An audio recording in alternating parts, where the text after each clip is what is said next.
Hello everyone, how are you? I am perfectly fine here and hope to you same at your home. My dear everyone, today we have a topic and the name of the topic is soap and detergent. And we have already discussing about that topic already in our previous video, okay? हम लोग बात कर चुके हैं soap के बारे में, लेकिन आज हम लोग बात करने वाले हैं डिटर्जेंट के बारे में, ठीक है? ध्यान से समझिएगा डिटर्जेंट्स क्या होते हैं। सबसे पहले आपको बता दूंगा कि डिटर्जेंट्स क्या हैं। Detergents are the sodium salts. Detergents होते हैं सोडियम सॉल्ट्स, ओके एवरीवन। किसके? सोडियम सॉल्ट्स को higher fatty acids, sorry of higher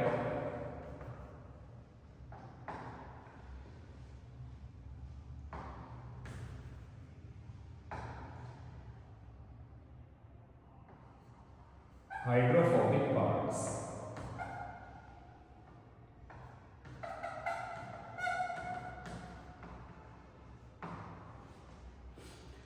सबसे पहले आपको क्लियर करना है कि detergents are the sodium salts of higher hydrophobic parts.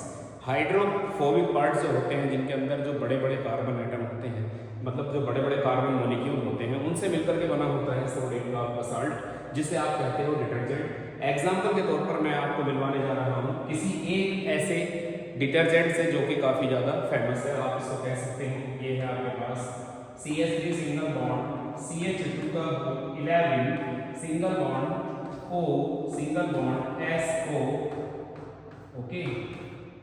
SO3 भी आप एक साथ लिख सकते हैं, ये नेगेटिव है, SO3 एंड Na।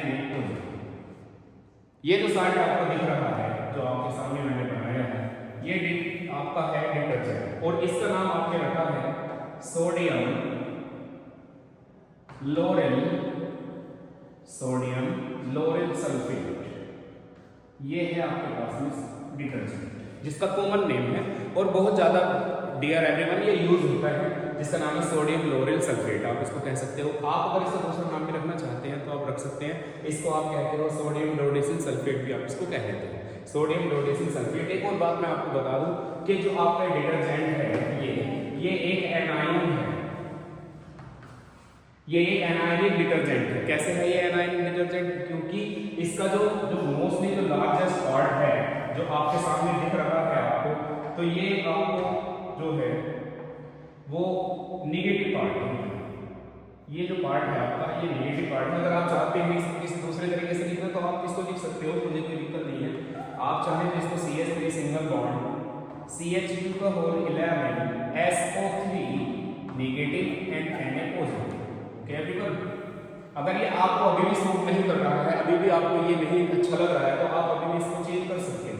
आप इसको लिख सकते हो C12 और आप इसको लिख सकते हो H24।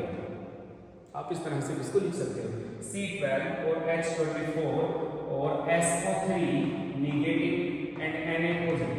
ये सब एक ही बात है। ये सोडियम लोडेसिल सल्फेट है, ये सोडियम लोरेल सल्फेट भी है।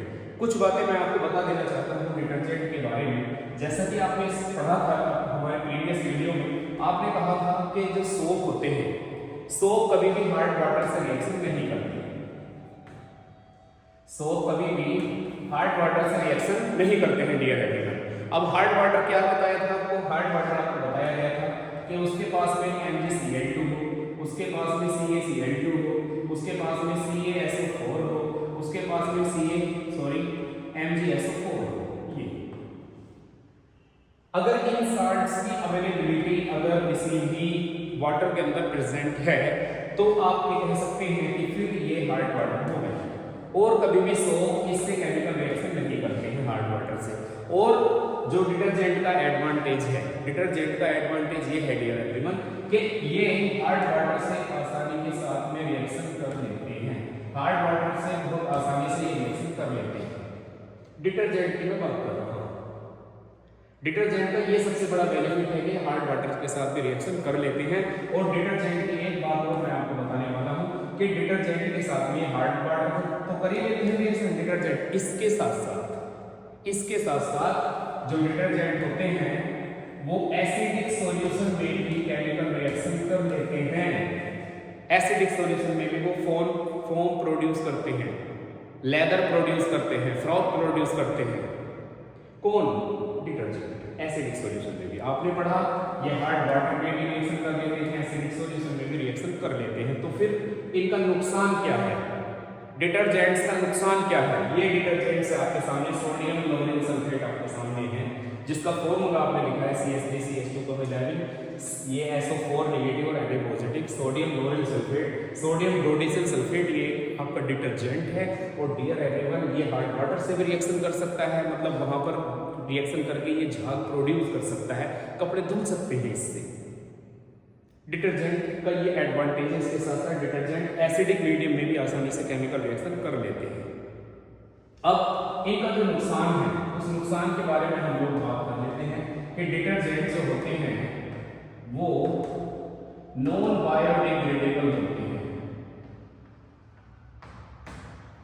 ये detergents are non biodegradable. Detergent पूरी तरह से नॉन बायोडिग्रेडेबल होती है। क्या मतलब है इसका? कि ये कभी भी with the passage of the time in the environment they can not be decompose by any other factor by the environmental conditions. ये कभी भी जो आपके डिटर्जेंट्स हैं वो नॉन बायोडिग्रेडेबल होते हैं और ये कभी भी खत्म नहीं होते, यानी कि एनवायरनमेंट पर डायरेक्टली इफेक्ट डालते हैं, यानी एनवायरनमेंट को पूरी तरह से नुकसान पहुंचाते हैं। डिटर्जेंट की बात करें नॉन बायोडिग्रेडेबल होते हैं। इसी के साथ साथ आपको ध्यान रखना होगा, वेरी इंपॉर्टेंट की बात है, अगर हम यहाँ चलते हैं सोप के बारे में, तो सोप हार्ड वाटर से कभी रिएक्शन नहीं करता है। सोप कभी भी एसिडिक सॉल्यूशन में रिएक्शन नहीं करता है, एसिडिक सॉल्यूशन में ये कभी भी रिएक्शन नहीं करता है। मैं सोप की बात कर रहा हूँ, सोप हार्ड वाटर से रिएक्शन नहीं करता, सोप हार्ड एसिडिक सॉल्यूशन से रिएक्शन नहीं करता। इसके साथ साथ सोप जो आपका है वो बायोडिग्रेडेबल है। सोप आपका बायोडिग्रेडेबल है, यानी ये कभी भी खत्म हो सकता है, यानी ये डिकम्पोज आसानी से हो जाता है और ये एनवायरनमेंट पर कोई किसी तरह का इफेक्ट नहीं डालता है। मैं सोप की बात कर रहा हूँ।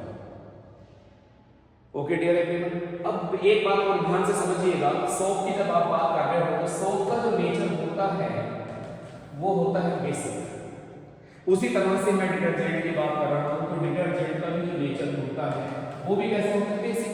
ये कॉमन बात है, ये कॉमन बात है। अब देखिएगा डिटर्जेंट के बारे में एक बात बहुत ज़्यादा चलती है, क्वेश्चन बड़ा आता है कि भाई detergents are known as soapless soap. आप डिटर्जेंट्स का एक नाम रखते हो, उसको आप कहते हो सोपलेस सोप। डिटर्जेंट्स को आपने कहा है सोपलेस सोप। डिटर्जेंट सोपलेस सोप कैसे हो गया? यानी कि बिना साबुन के साबुन है ये एक तरह से। तो ये मैं आपको बता दूं कि सोपलेस सोप के इसलिए है क्योंकि सोप डिटर्जेंट के पास में जो केमिकल कंपोजिशन है, जो केमिकल फॉर्मूला है, that is not similar to किसके जैसा नहीं है? सोप के जैसा नहीं है। डिटर्जेंट का केमिकल फॉर्मूला सोप के जैसा नहीं है, इसलिए ये सोप नहीं है। एक बात। दूसरी बात, ये सोप इसलिए है क्योंकि इनके पास में, ये सोप इसलिए है क्योंकि इनके पास में क्लीनिशिंग एक्शन है, क्योंकि इनके पास में क्लीनिशिंग एक्शन है। ध्यान से देखिएगा, सोप एंड डिटर्जेंट को आपने कहा है हार्ड वाटर के साथ में आसानी से लेदर प्रोड्यूस करते हैं, झाग प्रोड्यूस करते हैं। डिटर्जेंट आसानी से एसिडिक सॉल्यूशन में भी ये झाग प्रोड्यूस कर देते हैं। डिटर्जेंट का नेचर बेसिक होता है और डिटर्जेंट नॉन बायोडिग्रेडेबल होते हैं, यानी कि समय के साथ साथ ये डिकम्पोज कभी भी नहीं होते। और डिटर्जेंट सोपलेस सोप होते हैं। क्यों सोपलेस? इसलिए because they don't have chemical formula like a soap, but they are also a soap because they have cleansing action like a soap, क्योंकि उनके पास में सोप के जैसा क्लीनिशिंग एक्शन होता है, सोप के जैसे ही कपड़ों को साफ करते हैं। इसकी बात चल रही है रेजिनल डिटर्जेंट की बात चल रही है।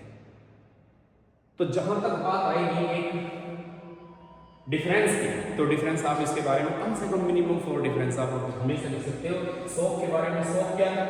ये कॉमन बात है कि सोप क्या है? बेसिक कैरेक्टर है सोप का। डिटर्जेंट का भी कैसा कैरेक्टर है? Basic character. ये तो कॉमन बात है। इसके साथ साथ सोप के पास भी क्लीनिशिंग एक्शन है, डिटर्जेंट के पास भी क्लीनिशिंग एक्शन है। सोप कभी भी हार्ड वाटर से रिएक्शन नहीं करते, फ्रॉथ प्रोड्यूस नहीं करते, लेकिन डिटर्जेंट हार्ड वाटर से रिएक्शन करके और लेदर प्रोड्यूस करते हैं। सोप कभी भी एसिडिक सॉल्यूशन में रिएक्शन नहीं करते, ये एसिडिक सॉल्यूशन में रिएक्शन करते हैं। ठीक है, सोप बायोडिग्रेडेबल है और detergent non biodegradable. Very very important है। इन सारी बातों को आप अच्छे से ध्यान से समझिएगा, क्योंकि हर एक चीज आपके लिए वेरी वेरी इंपॉर्टेंट है। डिटर्जेंट के इस सेक्शन में हमने आपको दिया है सोडियम लोरेन सल्फेट, ये इसका कॉमन नेम है, आप इसको नोट कीजिए एवरीवन।